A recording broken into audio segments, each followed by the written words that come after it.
கர்த்தருக்கு ஸ்தோத்திரம். கர்த்தருடைய நாமம் மகிமைப்படுவதாக. ஒரு மகிமையின் மேகம் இந்த இடத்தை மூடுதே. ஒரு மகிமையின் மேகம் என் ஜனத்தை மூடுதே. ஒரு மகிமையின் மேகம் இந்த இடத்தை மூடுதே.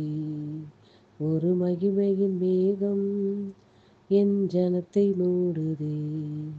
விலகாத மேகம் நீ, முன் செல்லும் மேகம் நீ.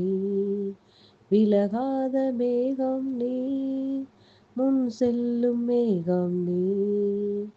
ஆவியானவரே, அன்பின் ஆவியானவரே, வல்ல ஆவியானவரே, கிருபையின் ஆவியானவரே.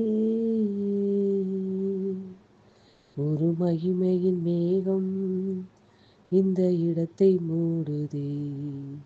ஒரு மகிமையின் மேகம் என் ஜனத்தை மூடுதே. நன்றி அப்பா. நன்றியோடு கூட துதிக்கிறோம், உம்மை ஸ்தோத்தரிக்கிறோம். எங்கள் அதிகமாய் நேசிக்கிற அன்பின் பரலோக தகப்பனே, இந்த நல்ல வேலைக்காய் நன்றி. இந்த இதயத்தோடு உம்மை துதிக்கிறோம், உம்மை ஸ்தோத்தரிக்கிறோம். விலகாத மேகமாய் இம்மட்டுமாய் எங்களை கிருபையாய் நடத்தி வந்த அன்புக்காய் நன்றி செலுத்துகிறோம்.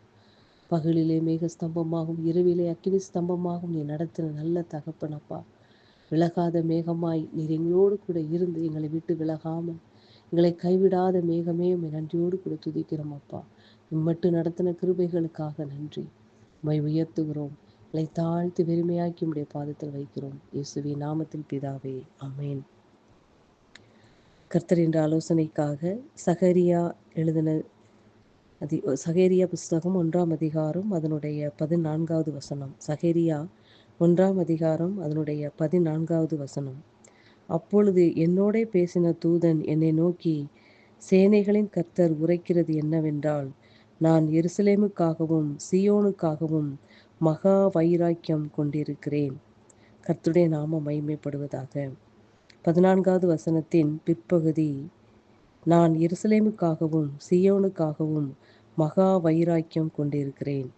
இந்த இடத்தில் எருசலேம் சீயோன் என்பது கர்த்தரால் தெரிந்து கொள்ளப்பட்ட இடம். எருசலேமும் சீயோனும் சங்கீதம் 132ஆம் அதிகாரம் அதனுடைய 13வது வசனத்தில் இப்படியாய் சொல்லப்பட்டிருக்கிறது, கர்த்தர் சீயோனை தெரிந்து கொண்டு அது தமக்கு வாசஸ்தலமாகும்படி விரும்பினார். இது என்றென்றைக்கும் நான் தங்கும் இடம். இதை நான் விரும்பினபடியால் இங்கே வாசம் பண்ணுவேன். சீயோனை கர்த்தர் தெரிந்து கொண்டு, எப்படி தெரிந்து கொண்டார் என்றால், விரும்பி தெரிந்து கொண்டார். விரும்பி தெரிந்து கொண்டு அவர் அங்கே வாசம் செய்யும்படி விரும்பினபடினாலே அதை அங்கே என்ன செய்கிறார்? வாசம் பண்ணுகிறார். அன்பு பிள்ளைகளே, இந்த இடத்தில் சீயோனாகிய உங்களையும் என்னையும் கர்த்தர் விரும்பி தெரிந்து கொண்டிருக்கிறார்.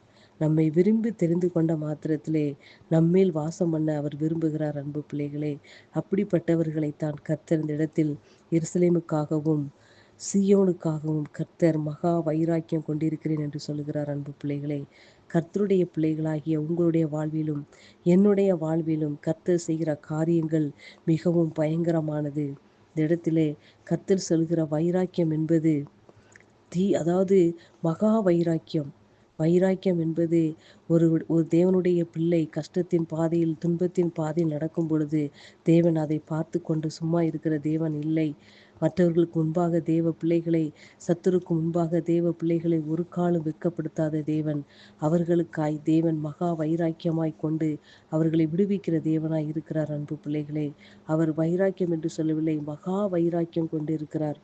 எவ்வளவு நல்ல தெய்வத்தை நாம் ஆராதித்து கொண்டிருக்கிறோம். நமக்காக யாராவது இந்த உலகத்தில் வைராக்கியம் பாராட்ட முடியுமா? நமக்காக யாராவது வைராக்கியம் பாராட்ட முடியுமா? நமக்காக ஒரு தெய்வம், நம்முடைய காரியங்களுக்காய் ஒரு தேவன் வைராக்கியம் பாராட்டுகிற தேவனாய் இருக்கிறார். அவருடைய வைராக்கியம் என்பது தீமைக்கல்ல, நன்மையான வைராக்கியம். நம்மளை நன்மையான பாதையில் நடத்த, நித்திய ஜீவத்துக்குள்ளே நம்மளை நடத்த, அவருடைய பாதையில் நம்மளை நடத்த அவர் வல்லவராய் இருக்கிறார். அன்பு பிள்ளைகளே, இந்த வைராக்கியமானது நம்மளை ஒருபோதும் தீமையின் பாதையில் அல்ல, நன்மையான பாதையிலே நம்ம நடத்த வல்லதா இருக்கிறது. அன்பு பிள்ளைகளே, சீயோனை கர்த்தர் விரும்பி தெரிந்து கொண்டதினாலே அதில் வாசம் பண்ணும்படியாய் விரும்புகிறார். அப்படிப்பட்ட வாசஸ்தலமாகிய உங்களையும் என்னையும் கர்த்தர் ஒருபோதும் சத்துருவின் கையில் நம்மளை விட்டு கொடுக்க மாட்டார். அன்பு பிள்ளைகளே, நமக்காய் அவர் பரிந்து கொண்டு பேசுகிற தேவன், நமக்காய் அவர் யுத்தம் பண்ணுகிற தேவன். ஒரு காலம் சத்துருவின் கையிலே நம்மளை அவர் ஒப்பு கொடுக்க மாட்டார். எப்ராஹிமே, நான் உன்னை எப்படி கைவிடுவேன்? எப்ராஹிமே, இஸ்ரவேலே, உன்னை நான் எப்படி ஒப்பு கொடுப்பேன் என்று கர்த்தர் சொல்லுகிறார். அன்பு பிள்ளைகளே, சீயோனே, எருசலேமே, உனக்காக நான் மகா வைராக்கியம் கொண்டிருக்கிறேன். ஆகையால் கலங்காதே, திகையாதே. உனக்காய் நான் இருக்கிறேன். உனக்காய் நான் யுத்தம் பண்ணுவேன். உனக்காய் நான் பரிந்து கொண்டு பேசுவேன் என்று நாட்களில் கர்த்தர் சொல்லுகிறார். அன்பு பிள்ளைகளே, சீயோனே, கர்த்தர் உன்னை விரும்பி தெரிந்து கொண்ட பாத்திரத்திலே உன்னில் வாசம் பண்ண விரும்புகிறார். அன்பு பிள்ளைகளே, உங்களுடைய சரீரமே அவர் தங்கும் ஆலயமாய் இருக்கிறபடினாலே உன்னை விரும்பி தெரிந்து கொண்டு உன்னில் வாசம் பண்ண அவர் விரும்புகிறார். அன்பு பிள்ளைகளே, உங்களை ஒருபோதும் அவர் விட்டு கொடுக்கிற தேவன் இல்லை. ஒருபோது சத்துரு கையில் அவர் ஒப்பு கொடுக்கிற தேவன் இல்லை. உங்களுக்காய் அவர் மகா வைராக்கியம் கொண்டிருக்கிறார். சத்துருவை உங்களுக்கு முன்பாக அவர் முறிந்தோட பண்ணுகிற தேவனாய் இருக்கிறார். அன்பு பிள்ளைகளை, இதை மறந்து விடாதீர்கள். கர்த்தர் உங்களில் வாசம் பண்ணுகிற விரும்புகிற உங்களுடைய சரீரமாகிய ஆலயம் பரிசுத்தமாய் இருக்கும் பட்சத்தில் கர்த்தர் உங்களுக்காய் மகா வைராக்கியம் கொண்டு உங்களுக்கு விரோதமாய் எழும்புகிற ஆயுதங்கள் எல்லாவற்றையும் வாய்க்காது போக பண்ணி உங்களுக்காய் வைராக்கியம் உள்ள தேவனாய் எல்லாவற்றையும் செய்ய அவர் வல்லவராய் இருக்கிறார். அன்பு பிள்ளைகளை, வார்த்தை நிமித்தமாக கர்த்தர் உங்களை ஆசீர்வதிப்பாராக. ஆமென்.